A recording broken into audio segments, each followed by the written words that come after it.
दोस्तों, मेरा नाम निशा है। मेरी उम्र 37 साल है। मैं अपने पति और एक बेटी के साथ रहती हूँ। बेटी 5 क्लास में पढ़ती है। खूब धन दौलत है। पति खूब कमाते हैं। 2 नंबर का पैसा है। प्लाट है, गाड़ियां है, सब कुछ है, पर बेटा नहीं है। इसमें दोष ज्यादा पति का है, क्योंकि शादी के 2 साल तक तो वो अच्छे थे, पर धीरे धीरे उनका हथियार काम करना बंद कर दिया। कितने मैं डॉक्टर दिखाई, टेस्ट हुआ, लेकिन असफल हुए। बात बात पर लड़ाई होने लगी, तो पति ने आखिरकार कह दिया, जा तू किसी से भी ओ कर लो और पैदा कर लो बेटा। तुम मुझे जो कहोगी मैं करूँगा। मैं भी चाहता हूँ बेटा पैदा हो, ताकि आगे की जिंदगी और धन दौलत का रखवाला कोई तो हो। मैं तुम्हें पूरा सपोर्ट करूँगा। तुम चाहे तो अपने मर्जी से किसी से भी रिश्ते बना सकती हैं, पर ध्यान रहे किसी ऐसे लड़के या आदमी को पटाना जिससे तुम सिर्फ काम निकाल सको, वो बाद में बदनाम नहीं करे, ना तो हमारे परिवार को नीचा दिखाए। मुझे परमिशन मिल गया था। अब मैं अपना नजर दौड़ाने लगी, फिर सोची नहीं नहीं, जल्दीबाजी नहीं करनी है, जो भी हो कायदे से हो। मेरे घर के पास ही एक इंजीनियरिंग कॉलेज है।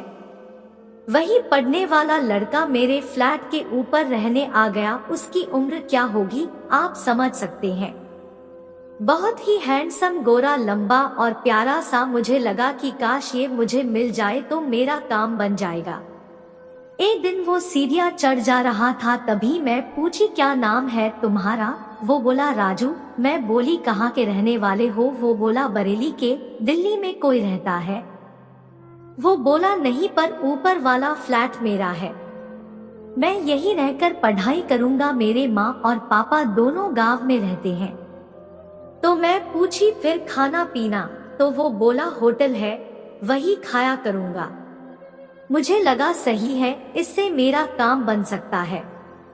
धीरे धीरे मेलजोल बढ़ाने लगी और नंबर एक्सचेंज कर लिया। लड़के बड़े भोले होते हैं, कोई भी काम निकलवा लो, और खासकर इस एज का समाज सेवा तो सर पर सवार होता है।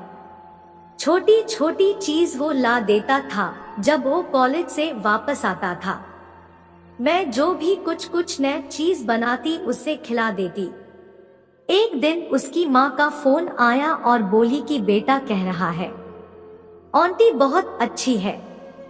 आपका बहुत बहुत धन्यवाद बहन, आप मेरे बेटे का ख्याल रखती हो, एक माँ की तरह रखती हो।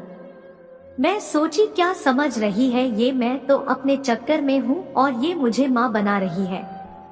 एक दिन मेरी बेटी नानी के यहाँ चली गई थी और पति मेरे ऑफिस काम से 10 दिन के लिए बाहर गए थे। मैं घर में अकेली थी। उस दिन सुबह से ही मेरी सांसें तेज तेज चल रही थी कि कैसे क्या कहूँ, क्या तरीका अपनाऊं ताकि वो मुझे मना नहीं करे। डरी हुई थी। कभी लग रहा था थोड़े दिन और रुक जाती हूँ, तो कभी लग रहा था मौका है, कर लेते हैं। सुबह से शाम हो गई टेंशन में। रात हुई, धड़कन तेज होने लगी, कैसे क्या कहूँ कि वो मुझे कर दे। फिर मैं अपना मोबाइल लेकर चलाने लगी और सर्च किया कि क्या बहाने से लड़कों को पटाया जाए। फिर मिला कि बीमारी का बहाना लगाकर अपने पास बुला सकती हो। दोस्तों, फिर मैं फोन उठाई और कॉल कर दिया। फिर उसने बोला, बोलिए आंटी क्या बात है? राजू क्या कर रहे हो? आप मेरे रूम में आ सकते हो, क्योंकि मेरे कमर में बहुत दर्द है और घर में मेरा पति भी नहीं है और मेरी लड़की भी नहीं है, मैं अकेला हूँ। इतनी रात में मेडिकल भी सारे बंद हो चुके हैं, इसलिए थोड़ा हेल्प मुझे तुमसे चाहिए। हमारे रूम में आ जाओ। फिर उस लड़का ने मेरे रूम में आया।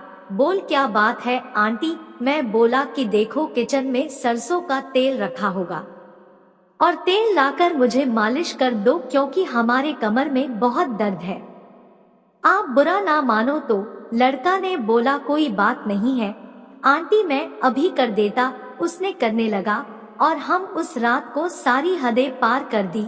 वह सारे काम कर दिया मैं अपने बेटे के लिए, लेकिन ऐसी प्यार भरी कहानी हमारे और उसके साथ बहुत दिन तक हुआ, लेकिन आज तक अभी तक बेटा नहीं हुआ। इसलिए दोस्तों, अपने बेटे के लिए इज्जत को दांव पर नहीं लगना चाहिए।